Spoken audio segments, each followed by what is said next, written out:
Hello everyone, मैं हूं R S Dhoni और आप देख रहे हैं धोनी मैथ सॉल्यूशंस। इस वीडियो में हम लोग क्या करने जा रहे हैं?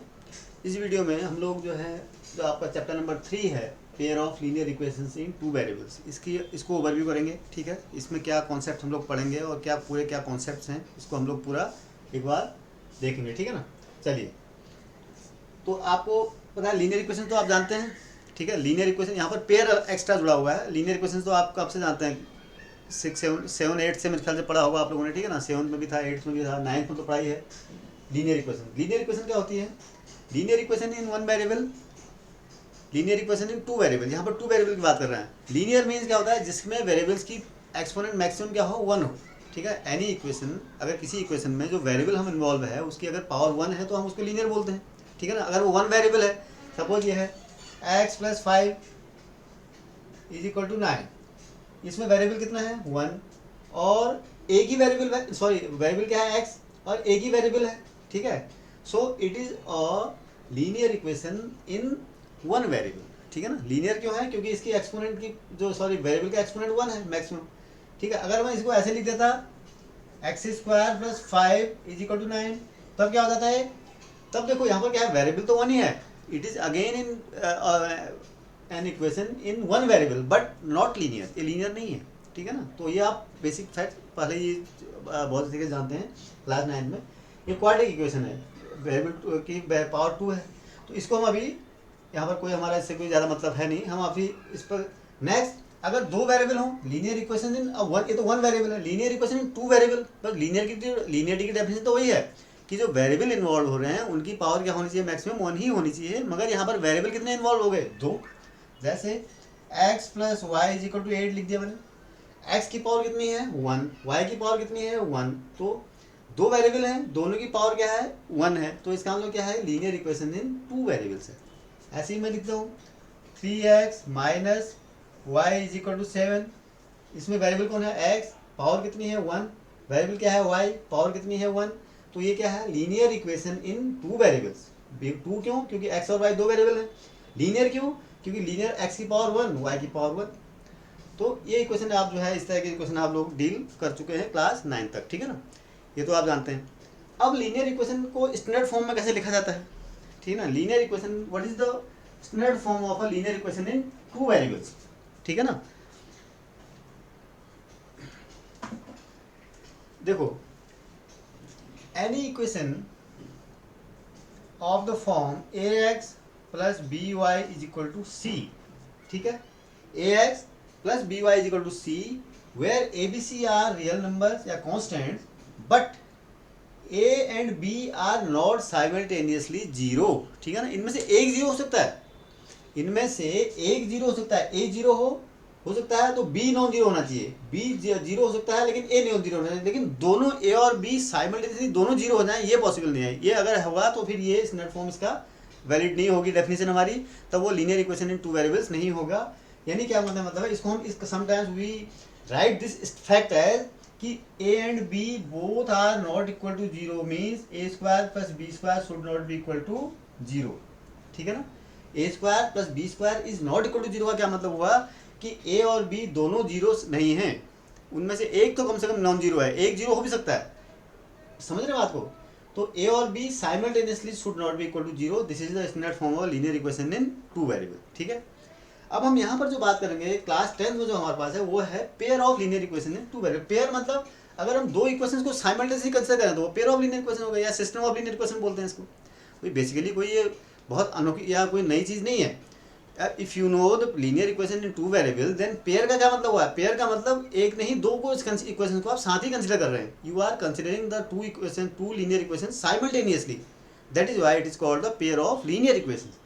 ठीक है ना? उनका सोल्यूशन हम साइमल्टेनियसली, दोनों को सेम वेरिएबल्स हैं। ठीक है ना? सेम वेरिएबल्स में दो इक्वेशन आप लीनियर के ले रहे हैं, तो वो क्या हो गया? आपका पेयर ऑफ लीनियर इक्वेशन हो गया। जैसे माना मैं आपको बताऊं, लिखूं 3x + 4y = 10 लिख देता हूँ। ठीक है, यहाँ वेरिएबल क्या है? x, यहाँ वेरिएबल क्या है? y। तो सेम वेरिएबल्स में एक इक्वेशन और लिख देता हूँ इसके साथ ही, जिसको मुझे जो भी काम करूँगा इन दोनों इक्वेशन को मिल के काम करूँगा, तो ये पेयर ऑफ लीनियर इक्वेशन बन जाएगी। जैसे माना x - 4y = 5 लिख देता हूँ। ठीक है, तो ये क्या है?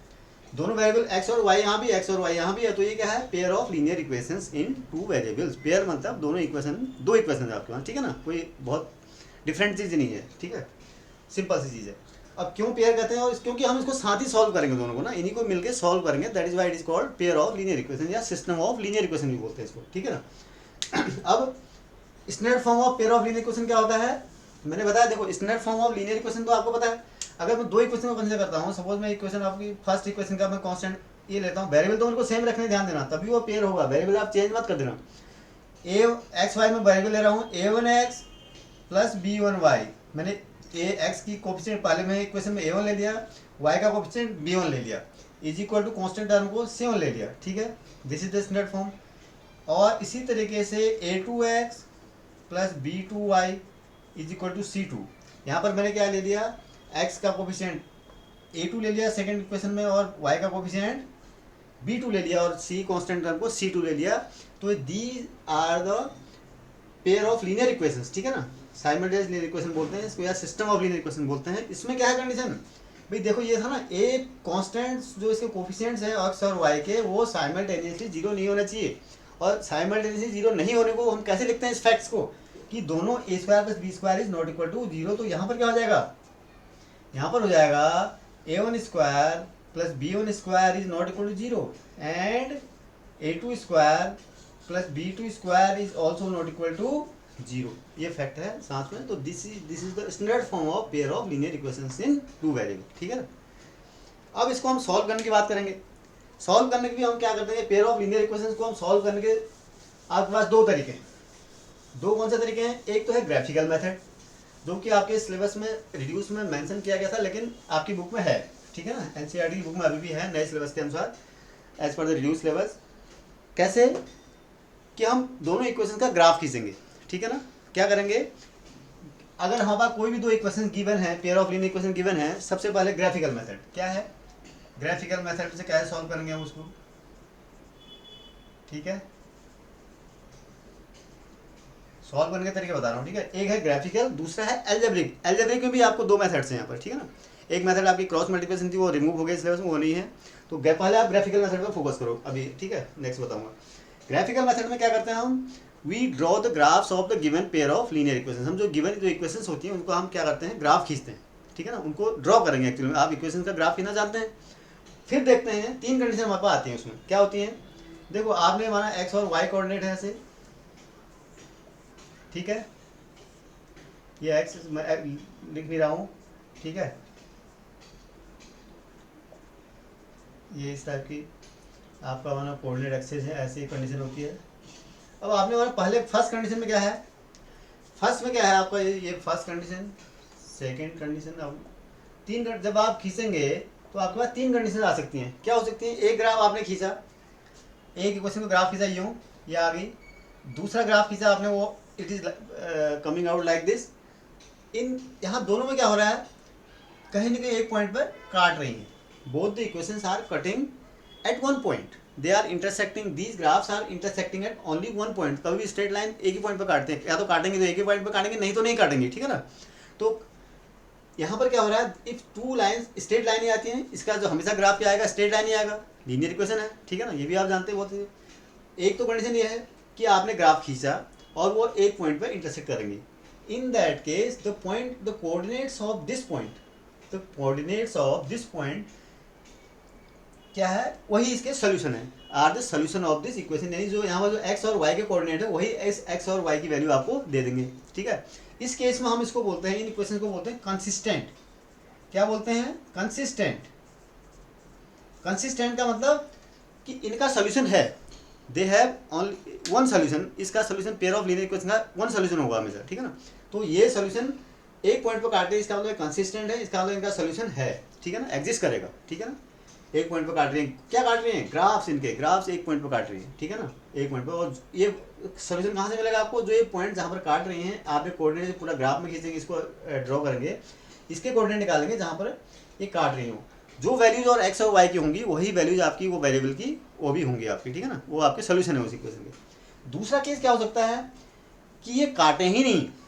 क्या काटे, काटे ही नहीं, जैसे पैरेलल हो जाए। कब नहीं काटती, two lines, two straight lines तब नहीं काटते हैं जब वो क्या हो जाती है, पैरेलल हो जाती हैं। पैरेलल लाइंस कभी नहीं काटते, आप जानते हैं, ठीक है ना। माना एक का ग्राफ आपने खींचा वो ऐसे आ गया, दूसरे का ग्राफ खींचा ऐसे आ गया, ठीक है ना, ऐसे भी जा सकता है, दूसरी कंडीशन हो सकती है ना, पैरेलल है कभी काटेंगे नहीं। तो इन दैट केस इसमें क्या होगा, आपके पास कोई सॉल्यूशन ही नहीं होगा, ये लाइंस नहीं काट रही हैं, these lines are not cutting each other. तो it means they do this pair of linear equations do not have any solution. इसको हम इस केस में हम इनको बोलते हैं कि ये पेयर कैसा है, इनकंसिस्टेंट। इस केस में हम क्या बोलेंगे इसको, इनकंसिस्टेंट। क्या हो गया है, इनकंसिस्टेंट का मतलब ये कंसिस्टेंट नहीं है, मतलब इनका कोई सोल्यूशन है ही नहीं। जो पेयर हमारे को दिया है इनका सोल्यूशन एग्जिस्ट नहीं करेगा। कोई एक्स और वाई की कोई ऐसी वैल्यू नहीं होगी जो दोनों इक्वेशन को साइमल्टेनियसली सेटिस्फाई कर दे। इसका ये मतलब है, फिर हर चीज़ का आप ज्योमेट्रिकल मीनिंग भी देखो, वो उसका इंटरप्रेट करो, उसका क्या मीनिंग दे रहा है वो।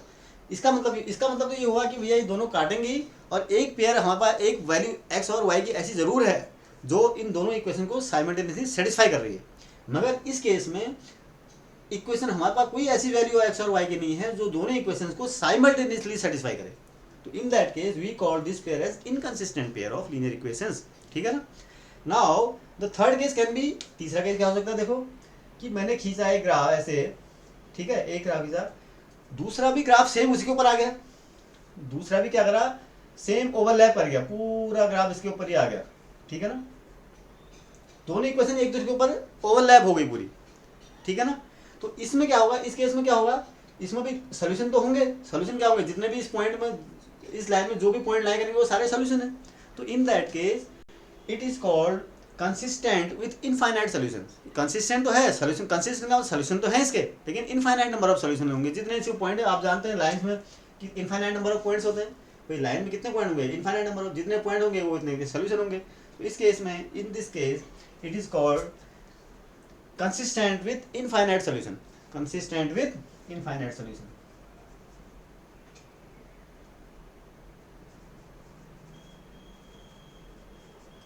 ठीक है। तो ये तो आ गया आपको ग्राफिकल मेथड से सॉल्व करना, आपको ग्राफिकल मेथड से सॉल्व करना आ गया। ग्राफ आपको दिए होंगे पेयर ऑफ लीनियर इक्वेशन, आपको ग्राफ खींचना है और तीनों में पता लगा देना है आपको, ठीक है ना। अब नेक्स्ट क्या होगा, फिर आप आएंगे किसमें, या इसको बोलते हैं, इनको डिपेंडेंट सोल्यूशन भी बोलते हैं। इनको क्या बोलते हैं, डिपेंडेंट सोल्यूशन भी बोलते हैं, डिपेंडेंट, ठीक है ना।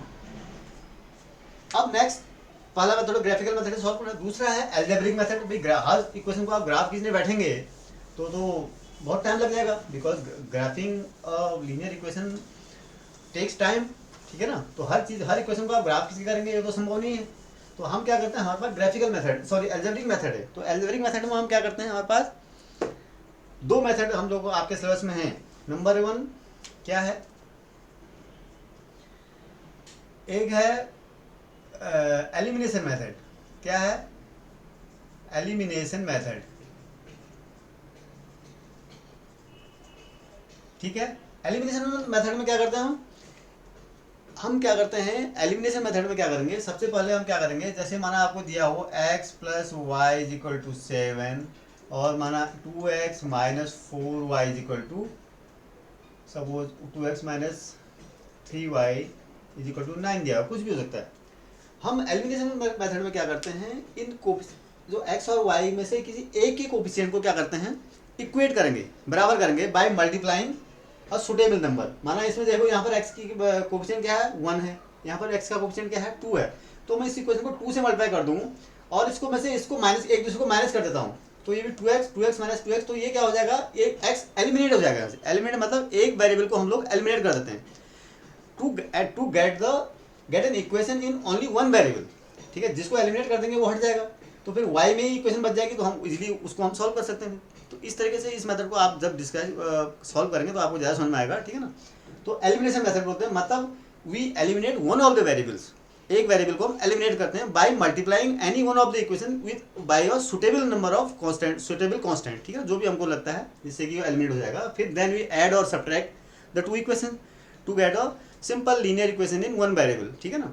तो एक वेरिएबल को हम रिमूव कर देते हैं, एलिमिनेट करते हैं, that is why it is called elimination method, ठीक है। नेक्स्ट, उसके बाद हम पढ़ेंगे आपको सब्स्टिट्यूशन मेथड। कौन सी पढ़ेंगे, सब्स्टिट्यूशन मेथड, या पहले भी हो सकता है, या सब्स्टिट्यूशन पहले या एलिमिनेशन बाद में, वो कोई बात नहीं, ठीक है ना। Substitution method. सब्स्टिट्यूशन मेथड में क्या होता है, हम क्या करते हैं, जैसे इक्वेशन दी हुई है आपकी, माना इसी को कंसिडर कर लो x प्लस वाई, इनमें से जैसे x plus Y equal to 7 था ना, तो यहाँ से क्या कर सकता हूँ, y इक्वल टू क्या हो जाएगा 7 माइनस एक्स।